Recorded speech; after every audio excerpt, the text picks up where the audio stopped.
Hello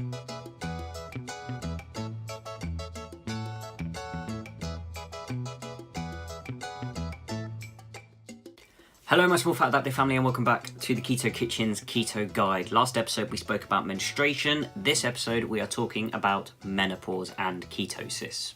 Once again, this is a subject I don't have much experience on, but I've done a lot of research and I've spoken to a lot of people in the community that are at different stages of menopause for their own sort of personal take on it and any information that might help me help you guys.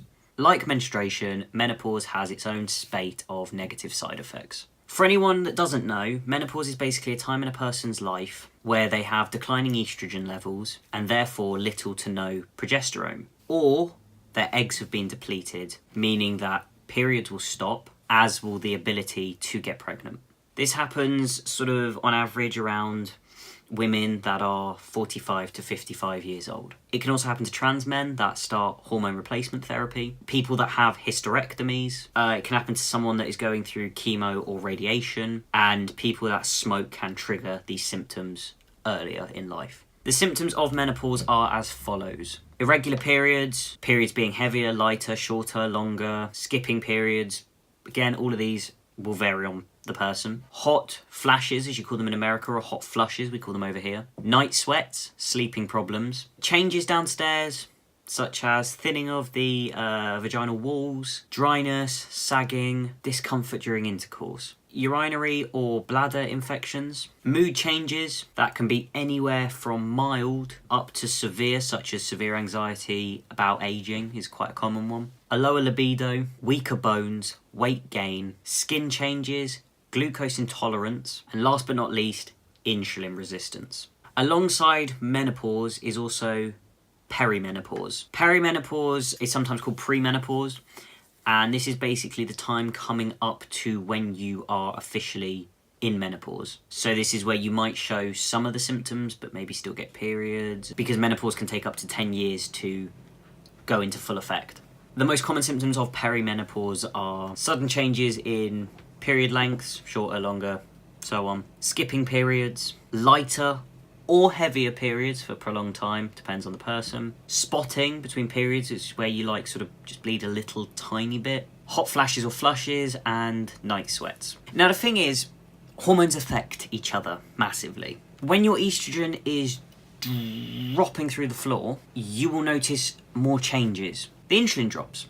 You get metabolic changes and insulin resistance. Your testosterone will drop, which means your body will find it harder to create new muscle. And with your lower muscle growth, your metabolism can get even slower and cause more weight gain, especially around that stomach area. Then there's inflammation and oxidative stress and the chance of speeding up the aging process. And this is where keto comes in. With your metabolism being so low, because of these natural aging changes, you can do all the exercise you want, but you are going to find your best results from your diet. But why keto?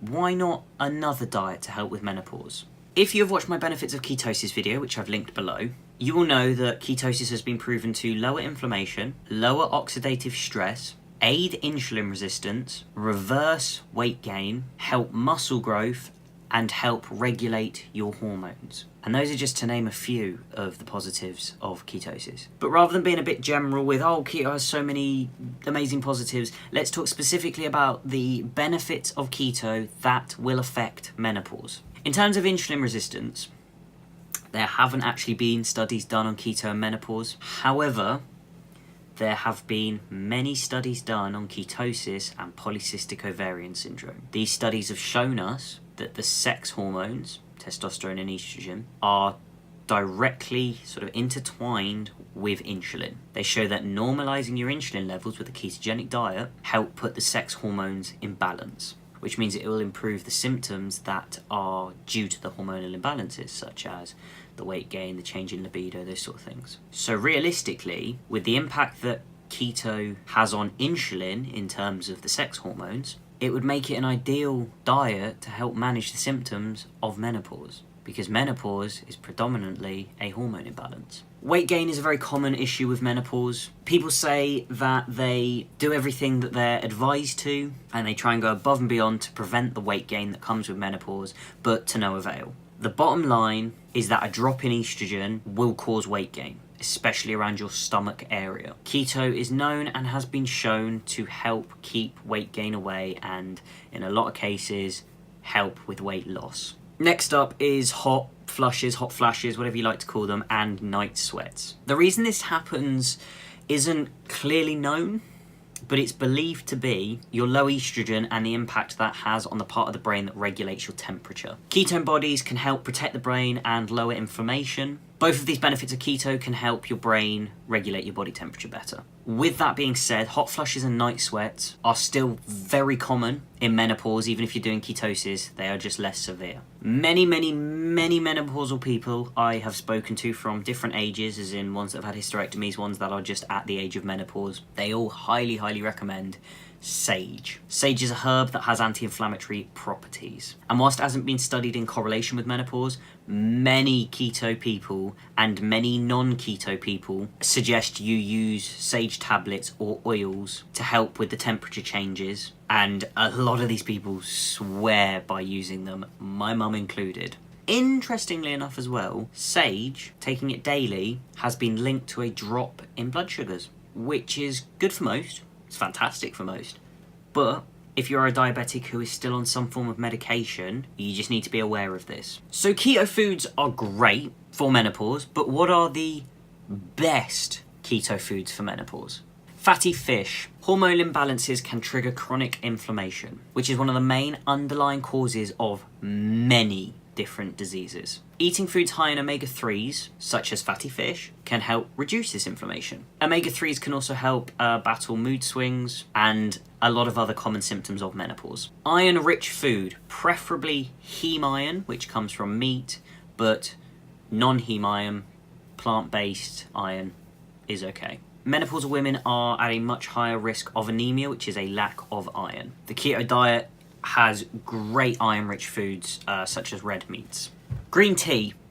Green tea has an antioxidant called EGCG. I'm not going to pronounce its actual name because I know I'll absolutely butcher it. But this antioxidant has been shown to improve metabolism and lower inflammation. It can also actually help you regulate your insulin during menopause, which makes it a great drink to have on keto if you like the taste and can stomach it. Soy foods. Having keto-friendly soy foods such as soy sauce, tofu, tempeh, and soy milk, all in moderation because they can ramp up in carbs, can help someone going through menopause a lot more than it will just help your average Joe on ketosis. And this is because soy foods contain phytoestrogens. Phytoestrogens are dietary estrogen. Basically, estrogen in food, a way to get more estrogen into your system. Then, of course, there's other phytoestrogen foods such as flax seeds, walnuts, and pumpkin seeds. One last thing.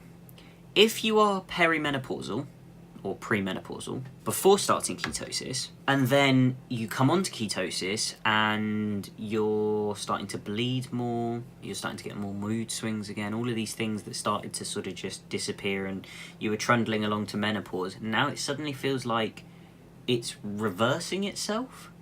Short term, it might feel like you're reversing it, but in the long term, you're not. When you go on keto and you lose weight, you're losing fat cells that are holding some estrogen, especially, the bigger you are, the more estrogen you're holding. You're literally dumping this estrogen into your bloodstream as fat goes, which can throw your hormones even further out of whack. However, once your body gets used to fat burning, it will help your hormones rather than hinder them, and everything should go back to how it was, but with more positives, more benefits. So keto cannot reverse menopause. It will not stop menopause from happening. It can, however, improve how you live through menopause and the side effects. Ketogenic diet is a great way to manage a lot of the symptoms of menopause and perimenopause. Eat keto and you'll be on your way to reducing hot flashes, losing weight, and so many other benefits. A keto diet can help you feel better and improve your well-being during this important time in your life. Once again, I'm not a registered practitioner, I'm not a doctor, I'm not a dietitian, I'm nothing professional. I'm just a young man who's been doing this for a good amount of years, has a love for science and keto, and wants to help others. If that deters you, I'm more than happy to direct you to doctors that will tell you the exact same thing I do. That's all for this video. Like if you found it interesting, insightful, or helpful. Subscribe if you're inclined. If you hit the bell, it will tell you when I upload. Any questions, any comments, any queries, anything down below. Keep calm, keto on. Thanks for watching.